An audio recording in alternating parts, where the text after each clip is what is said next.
All right, welcome to the Erasing Shame podcast. I'm your host for today, Sam, and filling in for DJ, coordinating with them for this month as we are having conversations during Pastor Appreciation Month to talk about mental health and erasing shame with different thought leaders and pastors. And today we have Pastor Steve Choi.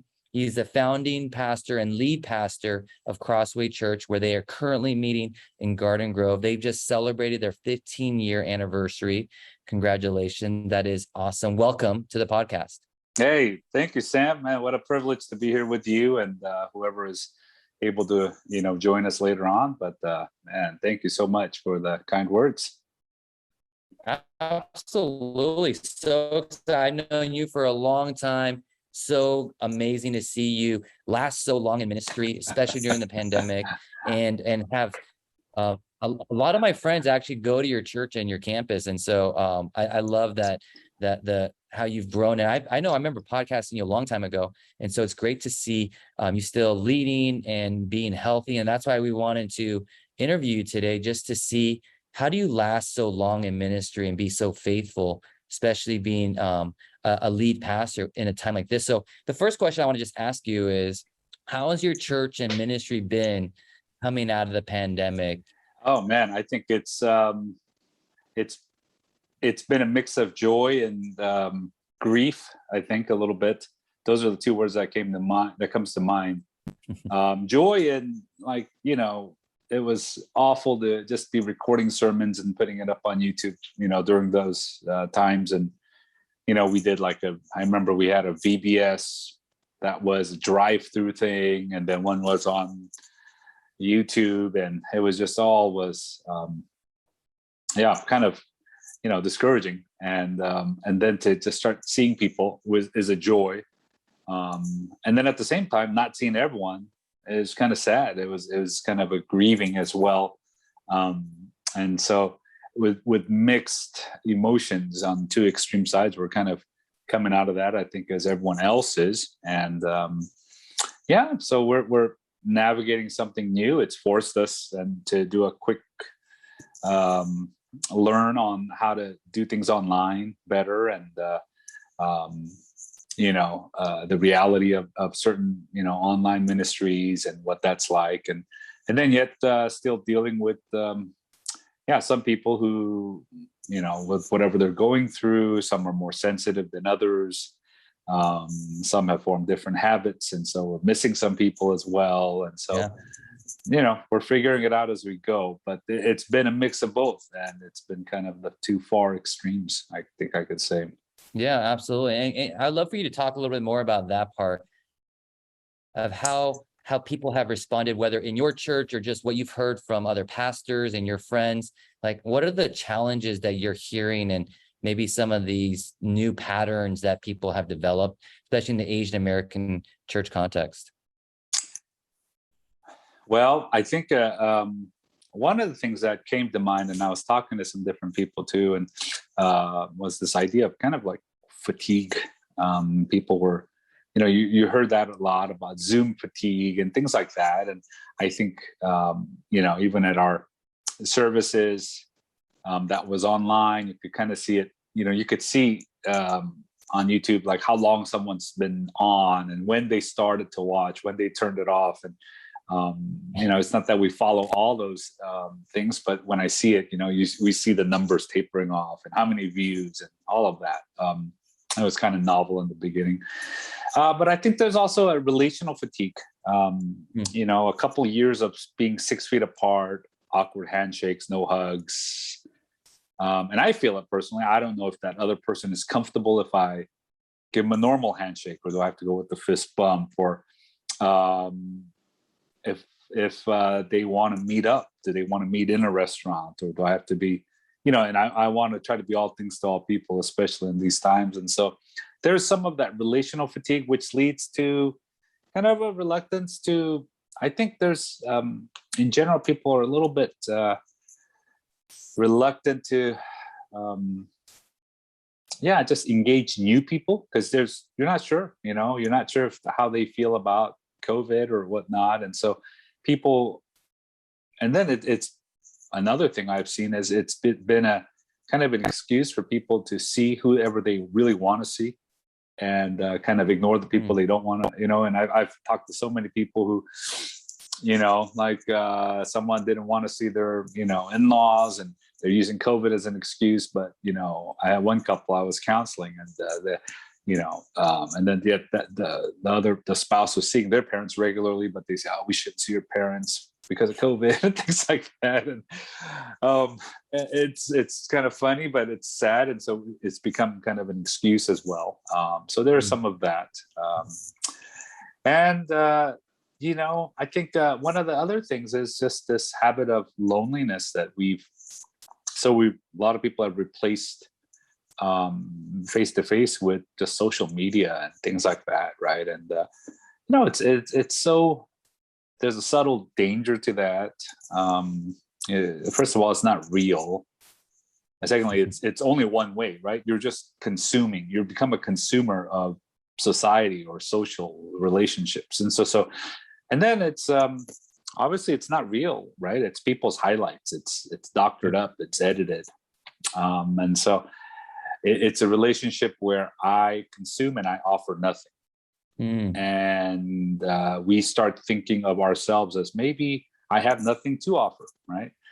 Whereas someone has so much to offer, and that obviously will affect our own self-esteem and our view of ourselves, that are the value of our lives. And so, yeah, I think that I've seen a lot of that. It's not everyone exact, obviously, but some of those thoughts that I've seen. And then, yeah, certain churches, man, just struggling through this. It was a difficult time. Yeah, I haven't recovered fully. I've heard some of that. So those are some thoughts that come to mind. No, those are great thoughts. I love the fatigue theme, the Zoom fatigue. I totally get that. Relational fatigue, I can relate to that. People have used that as an excuse to isolate or not be around people. And I think it's almost, even today, like someone shook my hand and I was like, oh my goodness, like now I gotta go wash it, or like put hand sanitizer. And I didn't care in the past, but now I'm like, it's just a habit of like, oh, I just want to have clean hands. So do you feel like there's also God fatigue as far as like people not engaging in church more, or they've watch it online supposedly, or they're just checked out? And because I think early on the pandemic, they said people were coming online, engaging with God. But now that we're past it, it's like, the engagement doesn't seem to be coming back as much. I don't know if you're seeing the same thing. Yeah, for sure. It just reminds me how quickly we are forgetful creatures, and I remember during the lockdown, man, I've had people, friends of church members contacting me. Is this the end? Is Christ coming back? And I mean, just really seeking God and asking questions. And then within now, a year and a half, 2 years, they've forgotten that, and so it reminds me of, the whole book of Judges, right? They keep forgetting. And the book sounds, when you read Judges, it seems like Groundhog Day. It's the same story over and over and over. And at the end, it says everyone is doing whatever they see right in their own eyes, and they do their own thing. And in a snippet, I feel like maybe we're kind of in that state where they've forgotten, the lessons. I don't know if you remember, that there was that one, Andrea Bocelli did a concert in Rome in front of all these churches, and it was live, and it was a big event, and it was when everyone was locked down, and so it was this emotional thing, and people were like, crying watching that, and then everyone started recording those Zoom praise songs, right? The what was it, the blessing or something like that, and they were singing in different languages. I particularly don't even like that song because it reminds me of those kind of difficult times. It's like the theme song of COVID for me. But yeah, during that time, it was like, man, people were logging in and they found strength and they were seeking God, and then we forget, and then we're off to our pleasures, and it's in a way not surprising, right? As we think about who we are as people. So Oh And yeah, so the ministry continues, right? absolutely. No, I Yeah. totally agree. I think you hit on the other thing that you said earlier about isolation or loneliness, and that is a very big pandemic, not just in America, around the world, where social media has become an outlet to have friends or connections, and an excuse not to connect. And so there's a lot of challenges that we're facing. How have you personally um, overcome that, or how do you create health in your life so that you aren't isolating or lonely or disconnected even with God and with other people? And how have you managed to create health in Yeah, that time? man, I think it's um, just to remind ourselves the value of people, value of getting together, Mm-hmm. value of going to a service, value of having a meal with someone.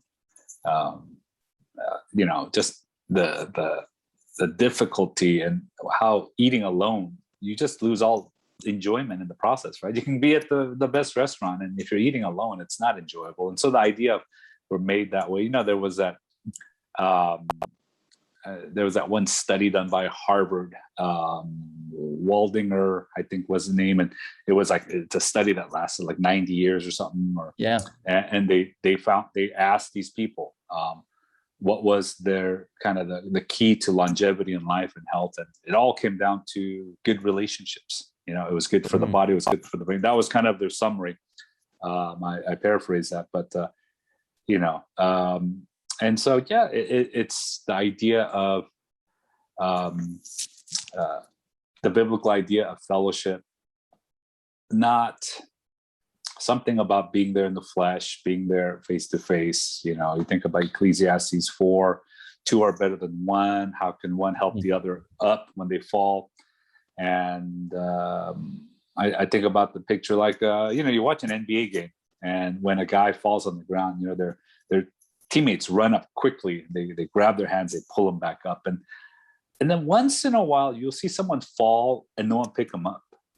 And yeah, these guys are super athletic. They can get up. That's not a problem, but it communicates so much more. It's kind of a sad picture that, oh my gosh, like, is there a problem there? Do they not care for each other? And it sends a message beyond. It's not so much he needs help getting up off of, the ground. It's this, we're together, you get up faster. So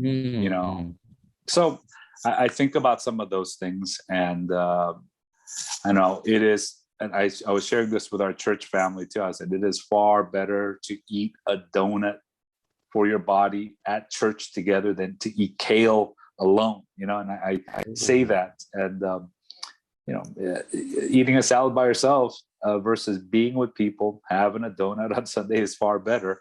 And I half jokingly, but with half seriousness, encourage them to come out and fellowship. And there's something about that. I think that's so powerful. And so that's kind of kept us going, and that's given me strength personally. And yeah, for sure. No, I that reminds me of a conversation I had with someone who said, he still goes to church, but he goes to church online. And it started from COVID, and he still watches online because it's comfortable, it's easier. And I get that. I mean, I totally understand that that habit that has formed because of that. And then at the same time, it's also because it's easier and comfortable not to have to meet people or have to connect. And it's easier to isolate and just be comfortable. But there is something beautiful about gathering together and doing life together in community, which I love that principle of eating a donut together. It's far healthier than eating a salad alone, which I totally agree. I mean, spiritually wise, at least, right? I think there's something beautiful that happens when a church comes together. And even like I went to Disneyland one time by myself before the pandemic, and it was like super sad. I was like by myself riding the ride, and it's just not the same. So I totally get and understand that. I hope people would understand that themselves. But I think sometimes they value the comfort over the moment of connection. Have you seen that? Yeah, for sure. I mean, and not just in church life, but really with work life, right? And everyone, a lot of people I talk to, they're still working from home. I work from home a lot more now, and but what Yeah. everyone keeps sharing is, man, they miss just the going out to lunch together, the casual stuff, right? Where Yeah. things get, and they talk about how work gets done faster, right? When you could talk over a cup of coffee in the break room real quick to make a decision, instead of setting up a meeting that's at 1 o'clock and you got to set it up, and then it takes, and then you're tired, so you don't even want to do the meeting. And so definite value of that. It's good. And but and I'm not against online stuff, or I'm not like, old school, or I don't think it's a theologically bad thing or anything like that. I just think that it far, being in person outweighs something that we watch and become a spectator of. So Yeah, that's just my thought. Yeah, I agree. So it's not easy being a pastor, especially during the pandemic. A lot of people have resigned, quit. Thankfully, you have not. You're still standing and you're still here. But we have challenges as pastors that we go through. And how have you overcome challenges in your life? And I know you had your daughter had your own challenge there. And so I don't know if you want to speak about that, but how have you overcome trying challenges in times? yeah. Thanks for remembering and praying. And just to share, my oldest, and she's a senior in college, but when she was in high school, started developing this weird health issues, fatigue and just a lot of different things. And so we went doctor after doctor, and blood test after blood test. I mean, it was probably a year and a half of nonstop, and then talking with insurance and all of that, trying to figure this out. And we finally, we went from every children's hospital to specialist, and we finally found the doctor, and which was a relief. And you'll hear this often from people who go through medical issues when they're not correctly diagnosed, or some people think, it's just growing up, or they dismiss it, and it's nothing is so frustrating as that. And then as a parent, and then when to have a diagnosis, it was something called chronic fatigue syndrome. And there's a lot of people who have it. It's not out there in the forefront. There's a documentary on Netflix that came out a few years ago called Unrest that gets you a picture, but it's to the point like you can go out and go out to eat lunch, and then you come home and you can't get out of bed for the rest of the day. And sometimes that lasted weeks and months.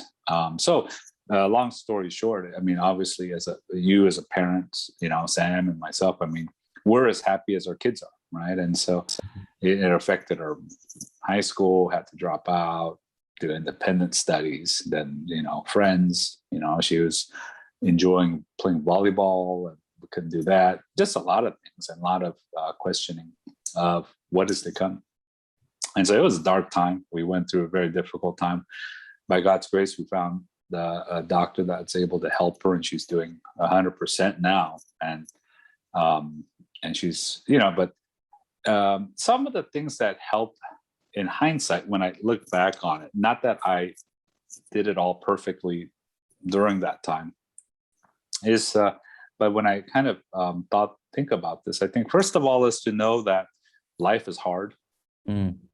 And we in ministry think somehow that if we are favored by God, and I hear that term used a lot, and that it's about good things and good experiences, and it's that ends up becoming me being favored, or hashtag blessed, or something like that. But no, life is hard.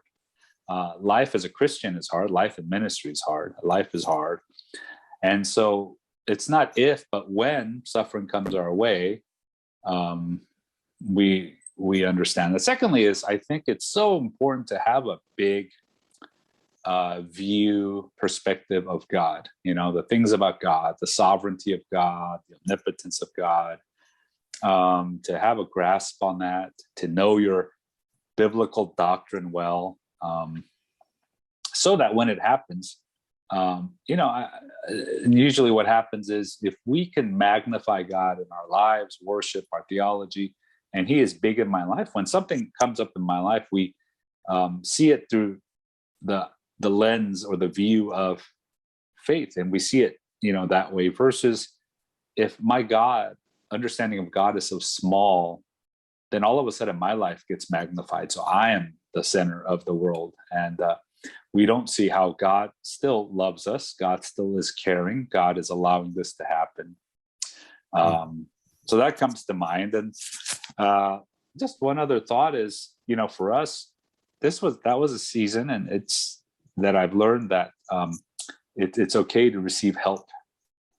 And we've never received so much help and love from our church. It was always like, especially as pastors, you go in thinking and like, I'm here to help. I'm here to give the answers. I'm here to be the strong one. I ask you how I could pray for you. I don't tell you my, hardships and whatnot. And having that posture for so long, and, it was a humbling process. And then yet to ask for help. And, I think when I was younger, I kind of misunderstood that thought. This idea of not needing help means that I'm spiritually strong, like this false, connection. And that has nothing to do with that. And, now rereading like, the letters from Paul, and just about every letter he asks for help, and so, yeah. And so that comes to mind. We've had so many people, asking and praying and bringing food. And so that was a big source of strength. And so that was a big lesson during that time, for sure. It's okay as pastors or leaders to get help from your people, and so that is what setting an example, I think, really means.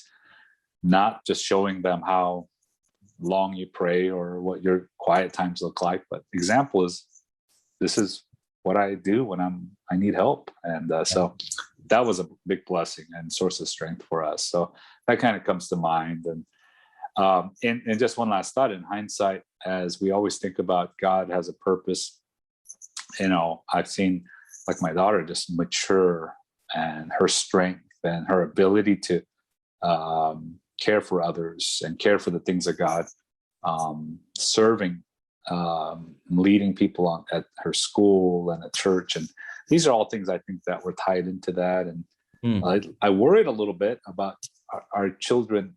And I remember talking to some other peers about this, like, man, our children have no hardships. It's so different than when we grew up, as immigrant kids. We can communicate with our parents. We have to do everything on our own. And latchkey kids, and they were always working. And now it's like they're driven everywhere. We thought life is so good. How are they going to build any character? And somehow in God's love and care for us, He allows sometimes hardships to happen. And then He builds things that are invaluable. So thank God even for those times. It definitely wasn't easy. And so I that comes to mind, and I just want to encourage our dear brothers and sisters in the Lord, that just because you're a leader, you're not immune to any of this stuff, and it's okay. And so that's just some thoughts. I can go on and on about that, but I'll just share that. That was a lot of gold nuggets just dropped, and man, I don't even know where to go from that, because there's just so much good stuff in there that I absolutely agree with. I think I resonate with a lot of different things you said. Like, I don't want to ask for help or get help, because I want to pray for you. You don't need to pray for me. But I think you're absolutely right. We as pastors, the more we can model humility, vulnerability, and asking for prayers, it actually we actually strengthen the community that we have with our church members and our family.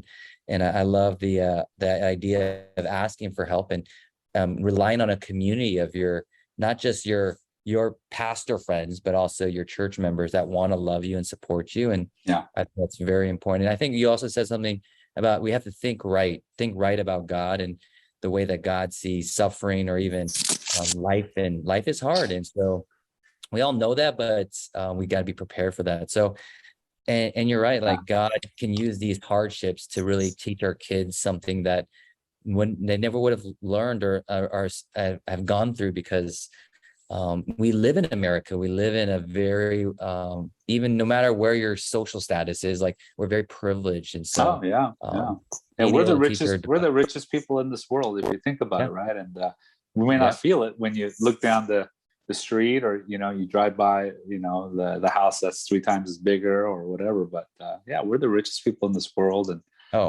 100%. for sure. Yeah, that's a good thought.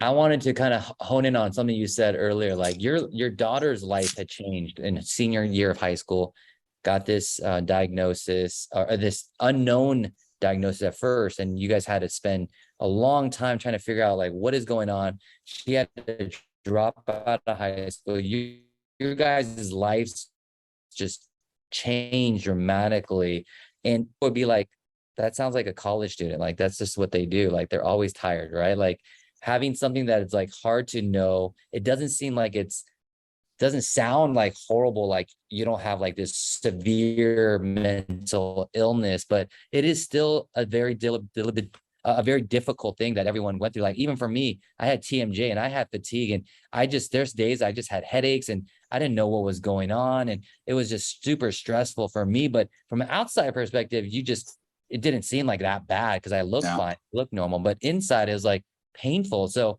how did you navigate that, where you knew the severity, but maybe people did not, and they may have judged you? Or how did you navigate those conversations, or how did you process that? Because I'm sure a lot of people who are going through pain right now, they're like, other people don't understand them, and so they may feel a little judged or misunderstood.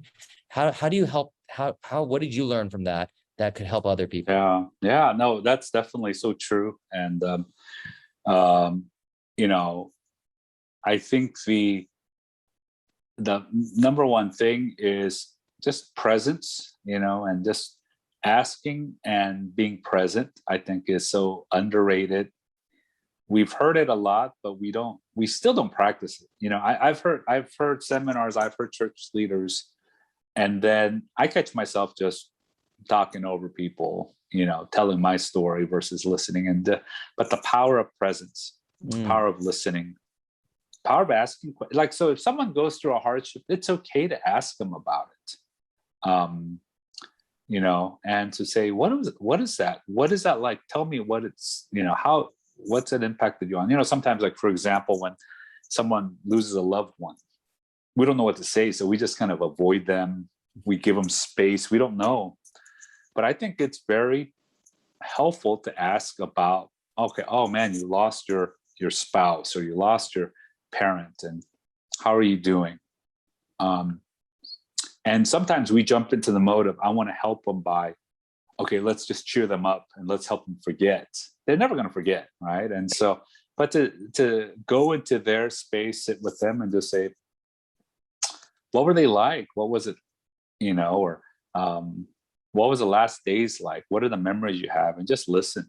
And I think that helps them to know, again, the power of someone being there with them. And I have a friend who years back lost his daughter when she was in elementary school. And so now, it's been probably about 20 years, about 18 years, I believe.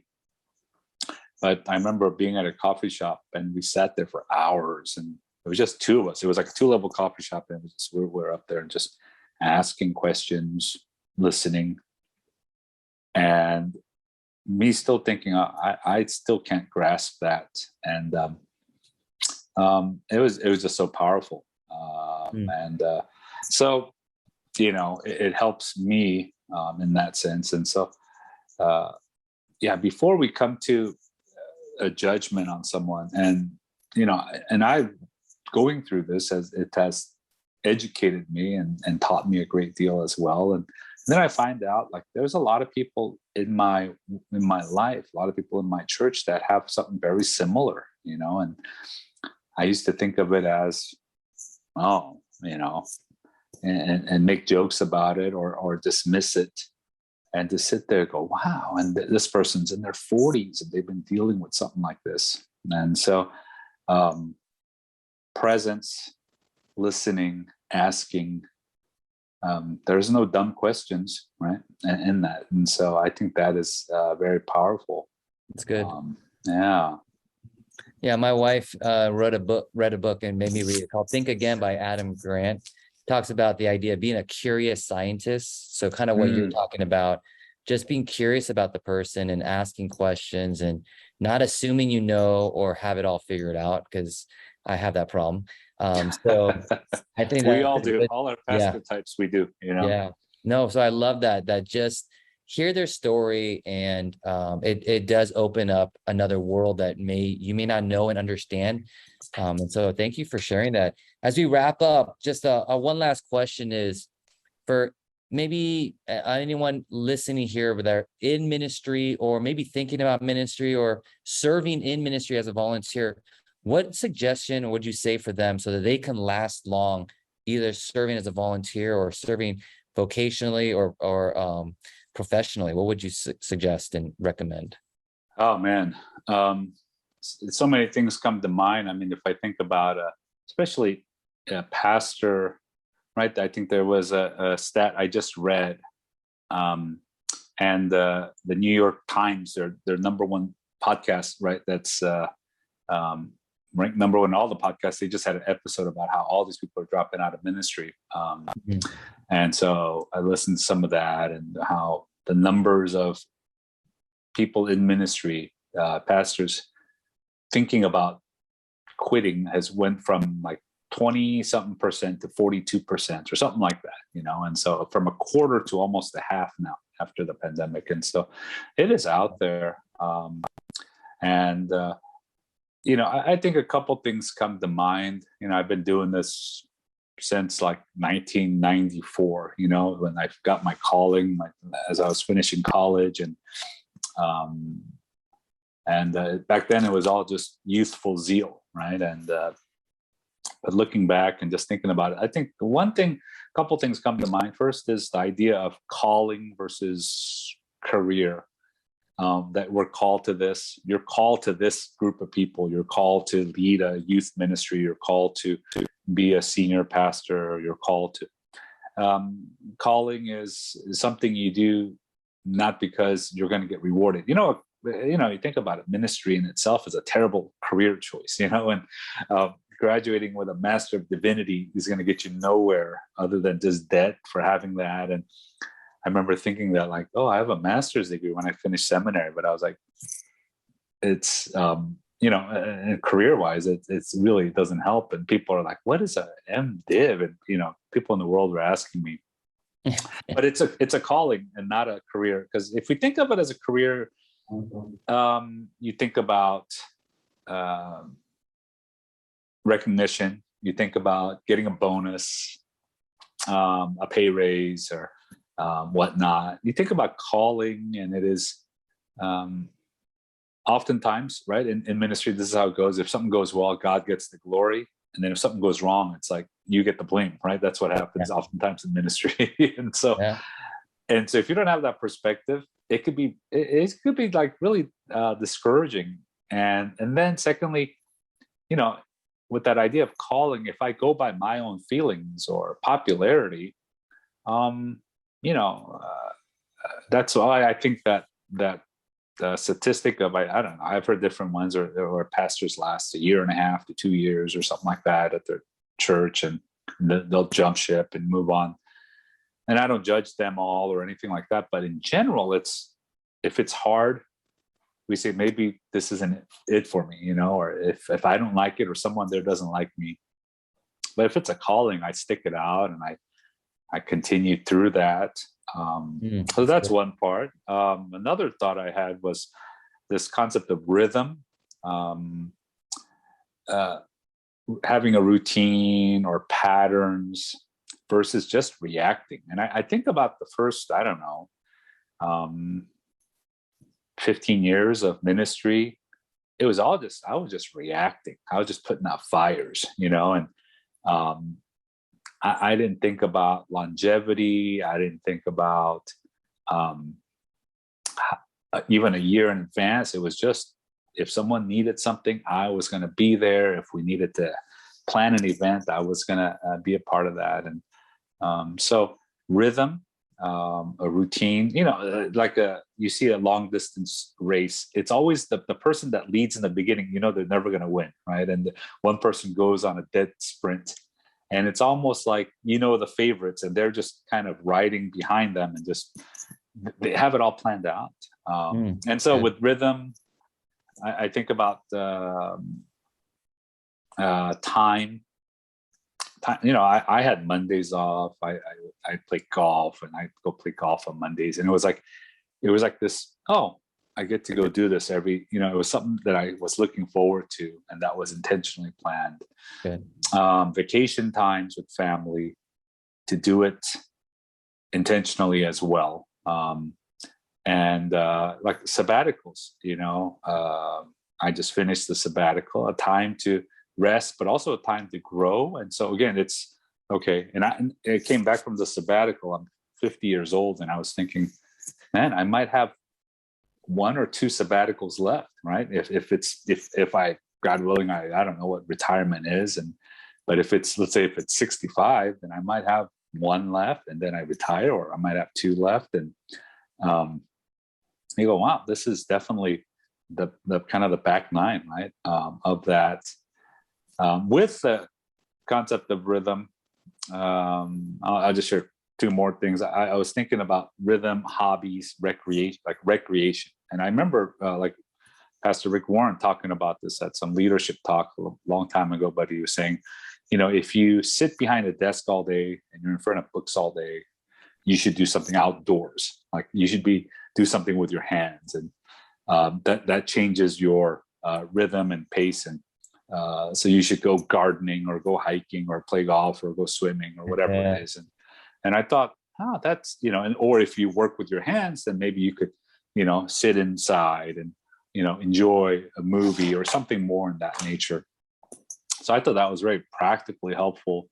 And we as pastors often are, they don't, back in the old days, they don't call it the pastor's office. They call it the pastor's study, right? Because all you're doing is reading and preparing. And so a terrible way to rest is to sit in front of my computer, on Mondays. I don't even look at it. I don't go online barely. So that, and then, last thought I would say is relationships. Okay, so with pastors, your family comes first, and you have to make it intentional and obvious. Your wife comes first, your kids are right there. Because when it comes time, we've all been there when we have moved on to the next thing. They're the only ones that go with us. And that kind of stereotype of PKs, that being kind of dysfunctional, that probably, I'm sure you pray and, worried about that as you became, when you first had kids. I did that. I was like, I don't want my kids to have some scar tissue from being a PK. And so, that comes about when they say that thinks they're more important than us, right? And so being intentional, so never putting them down, never ignoring them. I remember when my youngest one was little, and I would be talking to someone at church, and if she ran up to me, I would still just hold her, while I'm talking, and things like that. Family vacations, and you think about this, pastors, it's the only job where, let's say things don't go well at home. Let's say you get a divorce, you lose your career. And you could be a lawyer, you could be a dentist, doesn't matter if you get a divorce, as long as you do your craft well. Like we can't just go up and, lead well a meeting or preach a good sermon like what's going on with your wife and kids, it's going to matter. So if this doesn't go well, then nothing else will. If anything, you could almost neglect the church work a little bit in order to focus on the family, because if that doesn't go well, this is for sure not going to, church is definitely not going to go well, and they're not going to want me. And so, our dear friends, whoever's listening, I mean, man, if you are starting out and you are tired and you have 2 little ones and you're changing diapers at home, and it is far more rewarding to be out there saving lives and preaching the gospel and giving wisdom to people, and you don't want to go home, and let me encourage you, like, that's more important. And so family first in that way. And there's some other, and so I just wanted to share some thoughts. I was thinking about this as we were going to plan this, and it can go on and on and on, but I was like, as a good pastor, I was like, I need to make this 3 points, and share this. It's perfect. Yeah. I loved it. I think, if you want to last long, even if you're a volunteer, I mean, you got to take care of yourself and you got to serve people. That's what we're for. But we got to remember, serve our family, our wives, serve yourself by taking care of yourself and intentionally resting and creating some boundaries in your life. And so I love that. I think that's a huge part of it, because if you can't last, you can't serve and you can't help other people. So I love that point, Pastor Steve. Thank you so much for your time. We have more information about you and your church on the show notes for Erasing Shame, but thank you for joining us. And it's my pleasure, Sam. And man, thank you so much for all the good work you're doing for the kingdom and, and just the greater church at large. And so I'm just grateful and honored and humbled to be here. Yeah. Thank you so much. All right. Have a great day. Hey, God bless you. Thank you. Thank you for listening to this episode of the Erasing Shame podcast. Check out our website at erasingshame.com. We would love to hear your comments and questions. Please subscribe on any podcast app like Apple, Google, Spotify, or on Facebook and YouTube. And please add a rating, a review, and a share so more people can experience the freedom and healing that comes from erasing shame.